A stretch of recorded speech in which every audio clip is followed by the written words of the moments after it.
Hello students, welcome back. आज हम लोग करेंगे क्लास 7 ज्योग्राफी यूनिट 7 या फिर हम चैप्टर 7 कह सकते हैं। 7 चैप्टर हम लोग अभी करेंगे। जब हम लोग 7th यूनिट की बात करते हैं, ये कहता है human environment, settlement, transport and communication. मतलब हम लोग जो इंसान के आसपास का जो एनवायरनमेंट है, माहौल है, वो कैसे सेटलमेंट हुई हो, उसी कैसे घरों में रहते हैं, कहाँ कहाँ पे रहते हैं। ट्रांसपोर्ट मतलब एक जगह से दूसरी जगह जाना है, किन किन चीज़ों का इस्तेमाल करते हैं, से रोड का इस्तेमाल करते हैं, या फिर रोड का इस्तेमाल कैसे करेंगे, बस गाड़ी या फिर साइकिल से जाने के लिए हम लोग रेलवेज़ का इस्तेमाल करते हैं, ट्रेन्स का इस्तेमाल, रेलवेज़ का इस्तेमाल, हम लोग एयरवेज़ का इस्तेमाल करते हैं। हम लोग एयरवेज़ की बात करते हैं, इसमें एरोप्लेन और हेलीकॉप्टर दोनों आ जाते हैं। और जब हम कम्युनिकेशन की बात करते हैं तो कम्युनिकेशन कैसे होगा कि हम बातचीत कैसे करते थे, अगर किसी से मिलना है या कुछ कहना है तो हम कैसे कहते थे। अगर हम पुराने ज़माने की बात करें, जैसे मूवीज़ में देखते हैं या फिर हम पुराने लोगों की बातें सुनते हैं, तो क्या कबूतर से बातें होती थी। लेटर भेजना है तो कबूतर जाएगा। उसके बाद फिर इंडिया पोस्ट का सिस्टम आया कि पोस्ट कार्ड भेजो, टेलीग्राफ बनता था, टेलीग्राम भेजते थे। टेलीग्राम के बाद फिर पोस्ट कार्ड का मतलब नंबर आया, देन चिट्ठी जाना, देन फिर वी हैव दिस पेजर्स के बाद देन के मोबाइल फ़ोन्स। और आजकल तो सेल फोन्स का टाइम है ना, कि और भी छोटे छोटे फ़ोन आ गए हैं। इसे जिससे मर्जी बात करनी है बात कर लो। इंटरनेट पे कॉल कर सकते हैं हम लोग, वीडियो कॉल कर सकते हैं, वीडियो कॉन्फ्रेंसेस कर सकते हैं। तो ये सारी सब चीज़ें क्या हैं, दे आर हाईली एडवांस। चलो अब यूनिट पे आते हैं। ये कहता है the place where a building और a settlement develops is called its site. जहाँ पे कोई बिल्डिंग या फिर कोई रहना शुरू कर दे तो उसको क्या कहते हैं, साइट कहते हैं उसको। Natural condition for selecting of an ideal site. एक अच्छी साइट कौन सी होगी, जहाँ क्लाइमेट फेवरेबल होगा, हार्श क्लाइमेट ना हो, बहुत गर्मी या बहुत सर्दी ना हो, पानी हो पीने के लिए, इनफ लैंड हो। सुटेबल लैंड का मतलब होता है लैंड जो है वो इनफ है और वो वैसी है जहाँ पे आप रह सकते हैं। दलदल ना हो या फिर कुछ ऐसी लैंड ना हो जहाँ पे कुछ ना उग सके। फर्टाइल लैंड होनी चाहिए। पुराने ज़माने की हम बात करें तो बेसिकली एग्रीकल्चर बेस्ड हुआ करते हैं। अब तो इंडस्ट्रीज और सर्विस बेस्ड हो गए हैं हम लोग। तो सुटेबल लैंड का मतलब वहीं पे यही था कि इनफ लैंड हो जहाँ पे आप एग्रीकल्चर कर सको, खेती बाड़ी कर सको। फर्टाइल सॉइल होगी तो जितनी मेहनत करेंगे उसके हिसाब से आपको रिजल्ट मिलेगा। फर्टाइल नहीं होगी तो आप मेहनत बहुत करेंगे, लेकिन जो कल्टीवेशन के बाद जो आउटपुट निकलेगा वो उतना नहीं होगा जितना आपने मेहनत की थी। चैप्टर 1 में हम लोगों ने क्या पढ़ा था, early human being depended entirely on nature for food, clothing and shelter. जब हम बहुत एंशिएंट टाइम्स की बात करते हैं तो इंसान क्या है, कपड़े के लिए, खाने के लिए और रहने के लिए पूरा का पूरा नेचर के ऊपर डिपेंडेंट था। लेकिन टाइम के साथ साथ नई नई चीज़ें उसने सीखी, उसने खाना उगाना सीखा, घर बनाने सीखे और बेटर मीन्स ऑफ ट्रांसपोर्ट, एक बेहतर तरीका जिससे हम आसानी से जल्दी कंफर्टेबली एक जगह से दूसरी जगह पहुंच सकें, तो वो उसने डेवलप किए। और बेटर मीन्स ऑफ कम्युनिकेशन, अपनी जो बात है, एक संचार का जो तंत्र है, अपनी बात एक से लेकर दूसरे व्यक्ति तक पहुंचाने के लिए जो तरीका होगा वो उसने ईज आउट किया, उसको ईजी बनाया। इस तरीके से जो एनवायरनमेंट है जहाँ पे हम लोग रहते हैं या वो लोग जहाँ पे रहते थे उसको हम लोगों ने चेंज किया, उन लोगों ने चेंज किया। जैसे अभी हम लोग देखेंगे अपने ग्रैंड पेरेंट्स के टाइम में, अपने पेरेंट्स के टाइम में और हमारे टाइम में, है ना, in these 3 generations we have seen immense change. बहुत सारा चेंज नज़र आता है जब आप देखते हैं, बैठ के सोचते हैं उसके बारे में, इनकी जब बातें सुनते हैं बड़े लोगों की, तब हमें पता चलता है कि चीज़ें बहुत फास्ट चेंज हो रही हैं और they are changing for the good. Settlements are places where people build their home. Settlement वो हैं जहाँ लोग अपने घर बनाते हैं। पुराने लोग कहाँ पेड़ों के ऊपर रहते थे या फिर केव्स, गुफाओं में रहते थे, लेकिन जब उन्होंने क्रॉप्स उगानी शुरू की, जब उनको लगा कि एक परमानेंट हाउस होना चाहिए जहाँ पे एक जगह हम लोग रह सकें, सेटलमेंट धीरे धीरे पहले रिवर वैलीज़ के आसपास हुई जहाँ पे पानी अवेलेबल था। जहाँ रिवर के पास हमने क्या देखा था, जहाँ नदी होगी वो अपने साथ क्या लेके आएगी, सेडिमेंट्स लेके आएगी। वो जहाँ ड्रॉप कर देगी सेडिमेंट को फ्लडिंग के टाइम, तो वहाँ की जो सॉइल होगी वो बहुत फर्टाइल होगी। तो लोग क्या करते थे, जहाँ जहाँ भी पानी होगा, पानी के आसपास वो अपना घर बनाते थे और ये जो लैंड थी इसको कल्टीवेट करते थे, यहाँ अपना क्रॉप्स उगाते थे। With development of trade, trade के डेवलपमेंट के साथ साथ, इसके विकास के साथ साथ, ट्रेड, कॉमर्स, मैन्युफैक्चरिंग, ट्रेड का मतलब होता है एक दो मतलब एक चीज़ कुछ है उसका आदान प्रदान करना। कॉमर्स का मतलब होता है कि हम अगर हमने कोई चीज़ ली है तो उसकी रेशो में दूसरी कितनी चीज़ हम देंगे उसको। मैन्युफैक्चरिंग, कोई चीज़ नई प्रोड्यूस की, नई बनाई हम लोगों ने। ह्यूमन सेटलमेंट बिकेम लार्जर, ये लार्जर बड़ी बड़ी सेटलमेंट या बड़ी बड़ी कॉलोनीज में कैसे हम लोग रहना शुरू, क्योंकि हमारी डिपेंडेंसी बढ़ गई एक दूसरे के ऊपर। एक दूसरे के ऊपर डिपेंडेंसी बढ़ने की वजह से क्या हुआ, हम लोग आपस में ग्रुप्स में रहना शुरू किए। ग्रुप्स में रहना शुरू किए तो जो भी हमारे जो कॉलोनीज थी वो बड़ी होती चली गई। अब हमें डिपेंडेंसी क्यों ही, इससे थोड़ी देर के लिए मैंने अपने खेत में क्या उगाया, वीट उगाया, गेहूँ उगाया, और मेरे पड़ोसी ने अपने खेत में से अनियंस उगाए, प्याज उगाए। दूसरे पड़ोसी ने उसने राइस उगाया, चावल उगाया। किसी ने सीरियल्स उगाए, सॉरी ये बट दाल उगाई है ना, ऑयल सीड्स उगाई है ना, या पल्सीज उगाई। पल्सीज इज दाल। ऑयल सीड वो होती हैं जैसे सीसेम हो गया, तिल हो गया। तिल के अलावा मस्टर्डी सरसों, तो ये सारे ऑयल सीड्स में आते हैं। लेकिन हमें खाना बनाने के लिए इन सब चीज़ों की ज़रूरत थी, तो क्या किया, आपस में हम लोग एक्सचेंज करते थे। बार्टर सिस्टम चलता था उस टाइम, क्योंकि वहाँ उस टाइम कोई करेंसी नहीं थी। बार्टर का मतलब है आप मुझे पल्सीज या ऑयल सीड्स या अनियंस दे दीजिए, मैं आपको बदले में वीट दे दूंगा। इस तरह से आपस में चीज़ों का आदान प्रदान होता था, इसलिए सबका काम भी चलता था उसमें। एक टाइम के बाद क्या हुआ, करेंसी आ गई। करेंसी मतलब रुपए या पैसे जिसको हम लोग कहते हैं। करेंसी नोट्स जब आए, इसके बाद हम लोगों ने क्या किया, आपको गेहूं चाहिए तो गेहूं का एक प्राइस सेट कर दिया, आप पैसे बदले में उसको रुपए दे दीजिए, ये आपको गेहूं दे देगा। तो इस रुपए से आप जो मर्जी खरीद सकते हो। तो ये चीज़ें इस तरह से मूव होनी शुरू हुई। Settlement flourished and civilization developed near river valley, जितने भी रिवर वैली थी इनके आसपास सिविलाइजेशन मतलब एक संस्कृति डेवलप होती चली गई। अभी सेटलमेंट कैन बी परमानेंट और टेम्परेरी, ये परमानेंट भी हो सकती हैं और टेम्परेरी भी हो सकती है। टेम्परेरी मतलब आज यहाँ रह रहे हैं, कल कहीं और रहेंगे। जैसे हम लोग एग्जाम्पल आपका ही लेते हैं, अभी आप स्कूल जा रहे हैं तो आप लोग किसी एक सिटी में रह रहे हैं, कोई भी सिटी है, हम दिल्ली की बात करें, मुंबई की बात करें, या फिर हम बोलें आप रायपुर में रह रहे हैं, या बिलासपुर में रह रहे हैं, या भोपाल में रह रहे हैं, है ना, जहाँ भी आप रह रहे हैं, ये आप यहाँ से स्कूलिंग कर रहे हैं। कल को आप कॉलेज करने कहाँ जाएंगे, से आप भोपाल से हैं तो आप मुंबई चले गए, या आप से रायपुर आ गए, है ना, या बिलासपुर चले गए। तो ये मूवमेंट होगा आपका डिपेंडिंग अपॉन कॉलेज कहाँ मिल रहा है आपको। इसके बाद जब आप जॉब करने जाएंगे तो आप किसी तीसरे शहर में जाएंगे, हो सकता है आपको रायपुर में ही नौकरी मिल जाए, या वापस भोपाल आ जाएं, वापस आप यहाँ जॉब मिल जाए, या फिर इन दोनों को छोड़ के आप दिल्ली चले जाएं और दिल्ली में जाके जॉब मिले आपको। तो ये क्या है, ये आपका ये टेम्परेरी सेटलमेंट है, एक जगह से दूसरी जगह आप मूव कर रहे हैं किसी पर्पज़ के लिए। जब हम परमानेंट सेटलमेंट की बात करते हैं तो हम एक जगह रह रहे हैं और हम वहीं रहेंगे, ये इस तरह से होता है। Settlement which are occupied for a short time are called temporary, जो कम समय के लिए सेटलमेंट होती है उसको कहते हैं टेम्परेरी सेटलमेंट, और जो लंबे समय के लिए होती है उसको कहते हैं परमानेंट सेटलमेंट। ये मैरी की स्टोरी है, इसको हम लोग पढ़ लेंगे खुद से। We identify two different pictures of settlement, rural and city वाला। इसमें मैरी कहती है कि जो शहर हैं इसमें बहुत सारे लोग होते हैं और गांव में कम लोग होते हैं। गांव के लोग शहर में क्यों शिफ्ट हो रहे हैं, क्योंकि शहर में ज़्यादा फैसिलिटीज़ हैं। फैसिलिटीज़ के नाम पे अगर हम बात करें तो यहाँ स्कूल्स अच्छे हैं, यहाँ कॉलेजेस हैं, यहाँ हॉस्पिटल है। अगर आपको कोई और नई स्किल सीखनी है तो उसके लिए आपके पास प्रोविज़न है। लेकिन गांव में चीज़ें शायद वैसी उस हद तक नहीं है। गांव में एक स्कूल होगा तो छोटा होगा, कॉलेज नहीं होगा, आपके पास एक प्राइमरी हेल्थ सेंटर होगा, कोई बड़ा हॉस्पिटल नहीं होगा। अगर कोई भी किसी को बीमारी हो जाती है तो तुरंत वो शहर जाता है। तो इसलिए लोग क्या करते हैं शहर की तरफ मूव करते हैं। शहर की तरफ मूव करने की वजह से क्या है, शहर के अंदर जितने भी रिसोर्सेज हैं, रिसोर्सेज की जब हम लोग बात करें, से हम पानी की बात करें, हम लोग ज़मीन की बात करें, या हम लोग एयर की बात करें, हवा पोल्यूट हो जाती है, जो कि बहुत सारे लोग रहते हैं, बहुत कॉम्पैक्ट ऐसे बहुत कम स्पेस में लोग रहते हैं।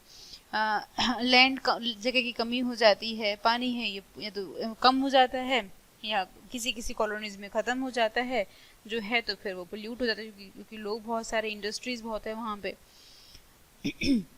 गांव में लोग किस तरह की एक्टिविटी करते हैं, वो खेती करते हैं, फिशिंग करते हैं, फॉरेस्ट्री, क्राफ्ट वर्क का मतलब होता है जब अपने हाथ से कुछ चीज़ें बनाना, जैसे बेम्बू से हम लोग बास्केट बनाना, बेम्बू से कोई डेकोरेटिव्स बनाना, इस तरह की चीज़ें, या फिर हाथ से कारपेट बनाना, हाथ से कपड़ा बनाना, हाथ से शॉल बनाना। फॉरेस्ट्री का मतलब होता है फॉरेस्ट में जाके फॉरेस्ट प्रोड्यूस जितना भी होगा, जैसे हम लोग बात करें बेम्बू काट के ले आए वहाँ से, या फिर फूल पत्ते ले आए, हर्ब्स ले आए, इन सब का क्या किया हम लोगों ने, बाहर जाके उनको बेचा। रूरल सेटलमेंट कॉम्पैक्ट और स्कैटर्ड होती है, मतलब एक घर यहाँ है तो दूसरा थोड़ा सा दूरी पे है, तो ये थोड़ा सा इनके पास स्पेस ज़्यादा होता है as compare to urban settlement के, जो शहरी घर होते हैं उनके। और अगर हिली एरिया होगा, अगर पहाड़ों पे कोई बंदा रह रहा है तो फिर वो और भी थोड़ा सा दूर दूर हो जाते हैं। जैसे ये घर देखें हम लोग, यहाँ बाढ़ बहुत आती है, तो बाढ़ आने की वजह से क्या हुआ, इन लोगों ने घर ऊंचे बनाए, है ना। पानी जब आएगा तो पानी नीचे से बह जाएगा, इनको बहुत दिक्कत नहीं होगी। और जहाँ बहुत बारिश होती है वहाँ की ऐसे स्लैंटेड रूफ होती हैं, इस तरह की रूफ होती, ताकि पानी जितना भी आए वो सारा बह के नीचे चला जाए और घर को वो नुकसान ना करे। ऐसे ये है इग्लू। इग्लू का मतलब क्या होता है, ये वो जगह है जैसे आइसलैंड है, आइसलैंड में क्या है, बहुत बर्फ गिरती है, तो सारा टाइम बर्फ ही गिरती है वहाँ पे। बर्फ गिरेगी तो क्या होगा, ये इस शेप का बनाया है कि जब स्नोफॉल होगा तो सारी स्नो नीचे चली जाए। और अंदर से ये जो घर है ये गुफा के जैसा है। गुफा के जैसा होने की वजह से क्या है, ये कॉम्पैक्ट है, और यहाँ जितने भी लोग रहेंगे वो आपस में एक दूसरे के साथ ये वार्म एटमोसफेयर रहेगा यहाँ का अंदर का। ये बाहर की जो ठंड है ये बहुत इम्पैक्ट नहीं करेगी उसको। तो जो घर जो होते हैं डिपेंड करता है आप कहाँ रह रहे हो, उसके हिसाब से घर बनाए जाते हैं। अगर कोई जंगल में रह रहा है तो जंगल में जनरली पेड़ों के ऊपर घर बनते थे, है ना। पेड़ों के ऊपर घर बनने से क्या है, आप जितने भी इंसेक्ट्स हैं या फिर स्नेक्स हैं, या फिर हम टाइगर की बात करें, भालू की बात करें, तो ये यहाँ पे इनके रीच से दूर होते थे, मतलब ऐसे आके एकदम से आकर अटैक नहीं कर पाते, और यहाँ पे दे फील सेफ। अगर हम पहाड़ों की बात करें तो पहाड़ों पे घर कैसे होते हैं, अगेन उनकी छत ऐसी वी शेप की होती, ताकि जितनी भी बारिश है वो बह जाए, या स्नोफॉल है वो चला जाए। तो वो डिपेंड करता है कि आप कैसी जगह पे रह रहे हो, उसके हिसाब से घर की शेप बनती है। जब हम लोग ट्रांसपोर्ट की बात करें तो लॉन्ग डिस्टेंस, पहले लोग क्या करते थे, चल के जाते थे, वॉक करते थे। इसके बाद व्हील का इन्वेंशन हुआ। व्हील इज चक्का, चक्का इज टायर, है ना। व्हील बना, पहले लकड़ी का बना था, और लकड़ी का बनने के बाद तो फिर अब बहुत सारे तरह के ट्यूबलेस टायर भी आ गए हैं। और फिर पहले घोड़ा गाड़ी का इस्तेमाल करते थे, डंकीज, म्यूल्स कौन होते, खच्चर। बुलॉक इज बुल, मतलब बुलॉक इज मेल बफेलो कह सकते हो इसको। कैमल्स का इस्तेमाल करते थे, बुल्स का इस्तेमाल करते थे, इन सब का इस्तेमाल होता था। एंडीज माउंटेन साउथ अमेरिका में लामाज का इस्तेमाल होता है। लामाज कैसे होते हैं, लामा होते हैं जैसे घोड़े जैसे ही होते हैं वो, लेकिन उनके लंबे लंबे बाल होते हैं, आप उसको गूगल करेंगे तो देख पाएंगे। और याक का इस्तेमाल तिब्बत में करते हैं। तो जो भी एनिमल जहाँ पे भी अवेलेबल था उसका इस्तेमाल करके जो भी मोड ऑफ ट्रांसपोर्ट था उसका यूज़ करते थे। अगर कहीं पे ये लामाज हैं तो लामा कार्ट बनता था। लामा घोड़े जैसा है, ये एनिमल है, थोड़ा सा फनी है ये पीछे कार्ट बना दिया, तो इस नीचे टायर लग गए और यहाँ लोग बैठ के जाना या फिर अपना सामान लेके जाना। This is how it works. अभी क्या हुआ, विद टाइम क्या हुआ, रोड बनी, देन रेलवेज बनी, अब एरोप्लेन्स। अब हमें बहुत बड़े बड़े दूर दूर का डिस्टेंस भी हम लोग कुछ फ्यू आवर्स में कवर कर लेते हैं। There are several national and state highways in India. बहुत सारे नेशनल और स्टेट हाईवेज हैं। Latest development in India is construction of expressways. Expressway बन रहे हैं कैसे, टॉप से लेके north, south, east, west. North का टॉप मोस्ट, साउथ का लास्ट कॉर्नर, ईस्ट का इधर और वेस्ट का इधर। इसको कहते हैं गोल्डन क्वाड्रिलेटरल। ये दिल्ली मुंबई को कनेक्ट करता है, चेन्नई और कोलकाता को। दिल्ली मुंबई चेन्नई कोलकाता को ये कनेक्ट करता है। यहाँ दिल्ली है, यहाँ मुंबई है, यहाँ चेन्नई है और यहाँ कोलकाता है, इनको आपस में ये कनेक्ट करता है। रोडवेज, रोड दो तरह की होती हैं, ये मेटल रोड है, पक्की रोड है। ये गांव में जो रोड होती है इसको कहते हैं कच्ची रोड या अनमेटल्ड रोड। और जैसे हम लोग बात करें, roads have also been in terrains, deserts में, जहाँ डेजर्टी रेगिस्तान में भी रोड होती हैं, फॉरेस्ट में भी हैं, हाई माउंटेन्स में भी रोड मिल जाएंगी। Manali Manali Leh highway in Himalayan mountains is one of the highest roadways in the world. Manali से लेकर लेह तक का, लेह तक का जो हाईवे है ये हाईएस्ट रोडवे है पूरे वर्ल्ड का।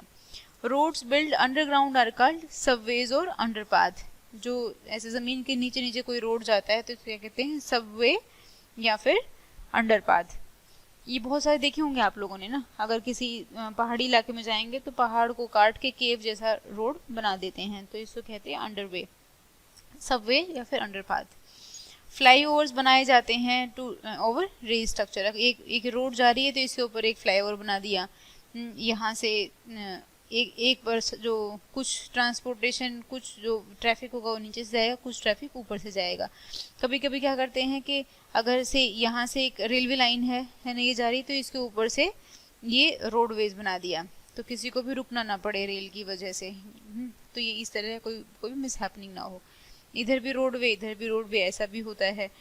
और अगर हम लोग और ब्रिटेन की बात करें, ब्रिटेन ने क्या किया है, ये नीचे ये रोडवे है और ऊपर इसके ये रनवे बनाया है कि जो एरोप्लेन है वो यहाँ लैंड करेंगे या यहीं से टेक ऑफ करेंगे, तो ऐसा भी बना है। रेलवेज, जब हम लोग रेलवेज की बात करते हैं, रेलवेज किसको कैरी करती हैं, हैवी गुड्स को और पीपल को, लोगों को जो लंबे, बहुत दूर दूर तो लंबे डिस्टेंस तक जिनको जाना हो, लंबी दूरी जिनको तय करनी होती है, उनको जल्दी और सस्ते में पहुंचा देता है। स्टीम इंजन का इन्वेंशन हुई, उसकी डिस्कवरी हुई, उसको इन्वेंट किया गया। स्टीम इंजन कैसा होता है, अगर आपने गदर मूवी देखी होगी तो उसमें पाया होगा कि Sunny Deol and this Amisha Patel, they were putting, वो कोल बार बार उसके अंदर, ट्रेन के अंदर डाल रहे थे। तो वो क्या है, वो कैसे काम कर रहा था, वो उसकी स्टीम से जो पिस्टन है उसको पुश एंड पुल कर रहा था, जिसकी वजह से वो इंजन चल रहा था, स्पीडली चल रहा था। जब हम लोग इंडस्ट्रियल रेवोल्यूशन की बात करें, इंडस्ट्रियल रेवोल्यूशन आया तो फिर हमें जो रेल ट्रांसपोर्ट का है डेवलपमेंट बहुत फास्ट हुआ। रीज़न बीइंग के सामान को एक जगह से दूसरी जगह पहुंचाने के लिए हम लोग किस पे डिपेंडेंट थे, हम लोग ट्रेन्स के ऊपर ही डिपेंडेंट थे। डीजल, इलेक्ट्रिक इंजन ये बाद में आए, बाद में डेवलप हुए, फिर सुपर फास्ट ट्रेन्स आई, रेलवे नेटवर्क बहुत हाईली डेवलप हुआ। Advance technological skills enabled laying railway lines in difficult mountain terrain also. जो माउंटेन्स हैं इनके ऊपर भी जो हमारे यहाँ रेल लाइन्स बिछी हुई हैं। The train from Xining to Lhasa runs at altitude of 4000 metre above sea level and the highest point is 5072 meters। ये चाइना का है ये, और ये बहुत इंपॉर्टेंट फैक्ट है कि जीनिंग से लेके लहासा तक जो ट्रेन है, ट्रेन चलती है यहाँ पे, और किस ऑल्टीट्यूड पे है, 4000 मीटर ऊंचाई पे है ये। फिर इसके बाद आया हमारा, जब हम लोग इंडियन रेलवे की बात करते हैं, इंडियन रेलवे नेटवर्क है ये बहुत अच्छा डेवलप हुआ है और ये लार्जेस्ट है पूरे एशिया में। ट्रांस साइबेरियन रेलवे जो है ये लॉन्गेस्ट रेलवे सिस्टम है connecting Saint Petersburg to Vladivostok. ये पूरे के पूरे इधर इस पूरे जोन में अवेलेबल है ये, तो ये क्या है, लॉन्गेस्ट रेलवे सिस्टम है।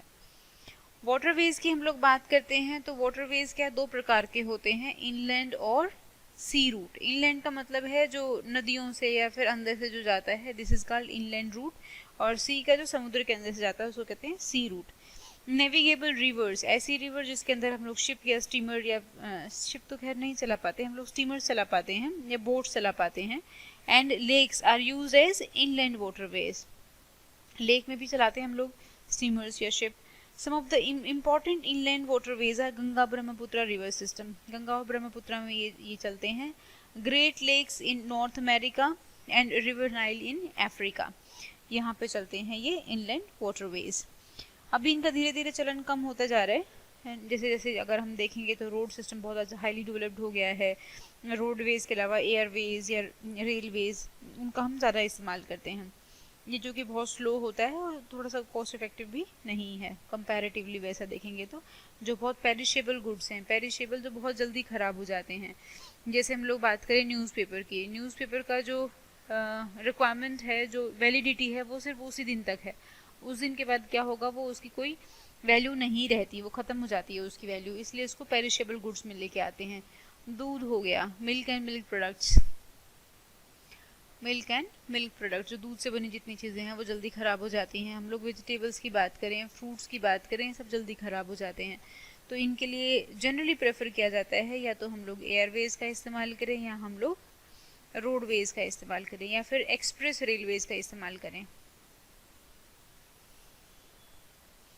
सी route and ocean route are mostly use for transporting mechanism goods from one country to another. जब बहुत हाई क्वांटिटी में जब जो सामान है एक देश से लेकर दूसरे देश में अगर भेजना हो, तब हम लोग ओशन रूट्स का या फिर समुद्र के जो रास्ते हैं इसका इस्तेमाल करते हैं।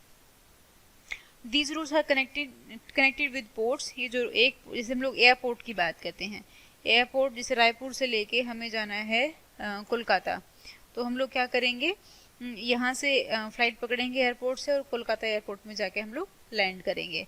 और ऐसे ही जब हम लोग से हमें चेन्नई से लेके कोलकाता जाना है, तो हम लोग क्या करेंगे, चेन्नई के पोर्ट से लेके कोलकाता पोर्ट तक जाएंगे, किसमें, शिप में जाएंगे। ये क्या है, सी पोर्ट होते हैं ये।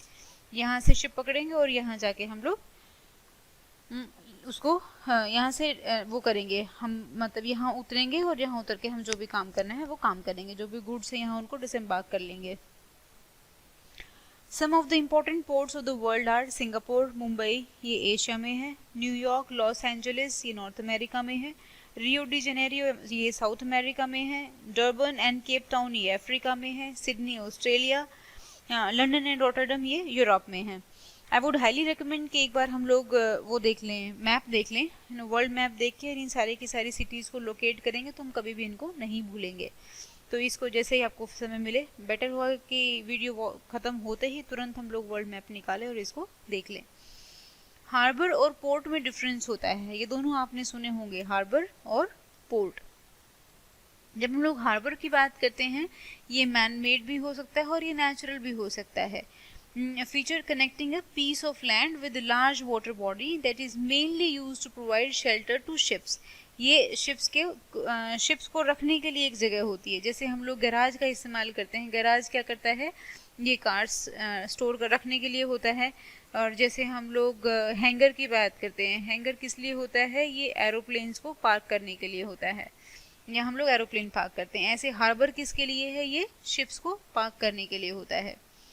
Ships and vessels from bad weather, जब खराब मौसम है तो वहाँ उनको पार्क कर देते हैं। Harbour are use for safe anchorage of ship को सेफली रखने के लिए। Natural harbours are surrounded by land on most side but have an entrance point to the C.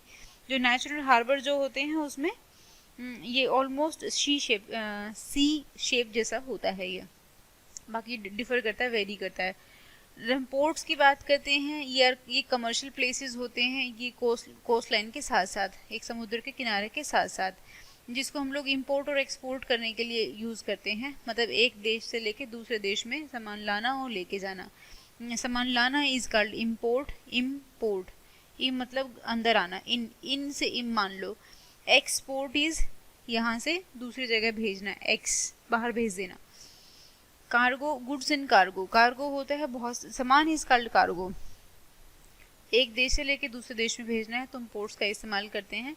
Ports are mainly man made, generally ये man made होते हैं, इंसान द्वारा बनाए होते हैं। ये बहुत बड़े होते हैं और इसमें बहुत सारी फैसिलिटीज़ होती हैं। एयरवेज की बात हम लोग करें, ये फास्टेस्ट सिस्टम है। और जब भी कोई कहीं फंस जाता है, कोई हरिकेन आता है या कोई लैंडस्लाइड हो जाती है, कोई भी नेचुरल या फिर मैन मेड डिज़ास्टर हो जाता है, तो जनरली फ्लड आ जाते हैं, फैमिन होता है, तो हम लोग जनरली हेलीकॉप्टर्स का इस्तेमाल करते हैं। रीज़न, इसको हम कहीं भी एक जगह होवर कर सकते हैं। होवर करने का मतलब होता है जैसे ये हमारा हेलीकॉप्टर है, ये यहाँ बहुत देर तक एक ही जगह खड़ा हो सकता है ये। लेकिन एरोप्लेन ऐसा नहीं है। एरोप्लेन जब चलना शुरू हुआ तो वो चलेगा ही, है ना, फिर उसके बाद वो लैंड ही करेगा, या तो टेक ऑफ और then cruise and then land, इतना ही काम है एरोप्लेन का। लेकिन हेलीकॉप्टर को हम कहीं भी एक जगह होवर कर सकते हैं। होवर करने का मतलब है एक जगह उसको हवा में खड़ा कर सकते हैं। तो जिसको जो भी फेंकना है, कुछ किसी लोगों को ऊपर सीढ़ी से ऊपर चढ़ाना है, रेस्क्यू करना है, वो सारे इससे होते हैं। कम्युनिकेशन की बात करें, कम्युनिकेशन क्या है? कन्वेइंग मैसेजेस टू अदर्स, अपना मैसेज किसी दूसरे व्यक्ति को देना या फिर दूसरे का मैसेज हमें रिसीव करना, हम समझ पाएँ कि चीज़ें कैसी हैं। देखो ये हमने बात की, पहले कबूतर्स थे, है ना, कबूतर के बाद पोस्टमैन आया, पोस्टमैन के बाद now we have newspapers and चिट्ठियाँ, देन अभी तो इंटरनेट और सारी चीज़ें आ गई हैं। Advancement in the field of communication has bought about an information revolution. Information revolution आया हिंदुस्तान पूरे वर्ल्ड में। अगर से थोड़ी देर अगर अभी just in the nick of time, अभी अभी मान लो कोई घटना घटी है अमेरिका में, तो तुरंत हमें हिंदुस्तान में पता चलेगा उसके बारे में कि क्या हुआ है। अगर हिंदुस्तान में कोई बात हुई तो तुरंत ऑस्ट्रेलिया में पता चलेगा। मतलब अगर कोई भी घटना अगर पूरे वर्ल्ड के किसी भी कॉर्नर में अगर हो जाती है, अगर यहाँ कुछ हुआ है तो वो विद इन सेकेंड्स वो हर जगह हर देश में वो चीज़ पहुँच जाएगी, वो इन्फॉर्मेशन पहुँच जाती है। इसलिए इसको कहते हैं इन्फॉर्मेशन रेवोल्यूशन। अलग अलग मोड ऑफ कम्युनिकेशन का इस्तेमाल किया जाता है इन्फॉर्मेशन प्रोवाइड करने के लिए, लोगों को पढ़ाने के लिए, एजुकेट करने के लिए, बताने के लिए, एंटरटेन उनका मनोरंजन करने के लिए। न्यूज़पेपर, रेडियो, टेलीविज़न, ये तो खैर पुराने हो गए हैं आप लोगों की जनरेशन के हिसाब से। अभी चूँकि ये सब चीज़ें क्या है, न्यूज़पेपर, रेडियो, टेलीविज़न, ये बहुत सारे लोगों को एक साथ एड्रेस करने के लिए है, इसलिए इसका नाम है मास मीडिया, इसलिए इसको मास मीडिया कहते हैं। Satellites have made communication even faster. Satellites, हम लोग सैटेलाइट ऊपर लॉन्च करते हैं। सैटेलाइट क्या करती हैं, ये अपने वेव्स, ये जो भी फ्रीक्वेंसी का इस्तेमाल करके